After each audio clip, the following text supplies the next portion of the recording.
नमस्कार, मी धनश्री धनशू ब्लॉगमध्ये तुम्हा सर्वांचे स्वागत करते। आज मी तुम्हाला मस्त खरपूस अशा खारी शेंगदाण्याची रेसिपी सांगते। चला तर मग सुरुवात करूया।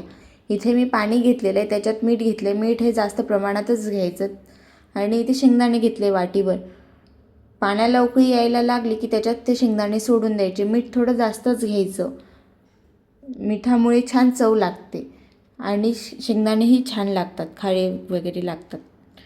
आणि शेंगदाणे शिजवून घ्यायचे 5-10 मिनटं झाकण लावून। आणि ते शिजलेले ते कसे ओळखायचं, तर इथे बघू शकतात तुम्ही की शेंगदाण्यांना कशा सुरकुत्या पडलेल्या आहेत। आता ते थोडा वेळ तसेच ठेवायचं, थंड होऊ द्यायचं आणि काढून घ्यायचे।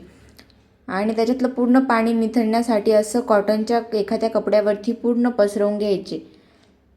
त्याच्यातलं पाणी पूर्ण निथळून गेल्यानंतर ते कोरडे व्हायला लागल्यानंतर मग भाजायला घ्यायचे। इथे मी भाजण्यासाठी मीठ घेतलेलं आहे। मीठ एकदम छान कडकडीत गरम होऊ द्यायचं, ते नॉर्मल गरम नको, एकदम कडकडीत गरम झालं की मग शेंगदाणे छान भाजले जातात भट्टीच्या शेंगदाण्यांसारखे। इथे माझं मीठ गरम झालेलं आहे, त्याच्यात मी शेंगदाणे टाकून घेतले थोडेसे। आता ते सारखे हलवत भाजून घ्यायचे आपल्याला छान व्यवस्थित। शेंगदाणे ओले असतात तोपर्यंत त्याला मीठ चिपकून जातं ते भाजायला घेतलेलं आपण। आणि शेंगदाणे होत आले की पूर्ण मीठ निघून जातं शेंगदाण्यांचं आणि छान असे व्हाईट व्हाईट दिसायला लागतात शेंगदाणे, थोडेसे मिठाचा अर्क होत होतो त्याच्यामध्ये। आणि शेंगदाणे झाले हे बघण्यासाठी शेंगदाण्याचं टरफलं काढून बघायचं। टरफलं जर निघालं तर समजून जायचं की आपले शेंगदाणे छान प्रकारे झालेले।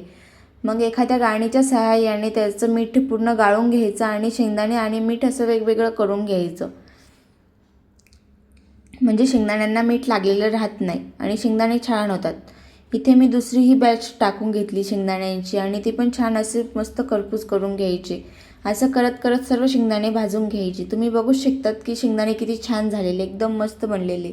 एकदा नक्की ट्राय करून बघा, खूप छान लागतात। तर चला, आजसाठी एवढंच, बाय।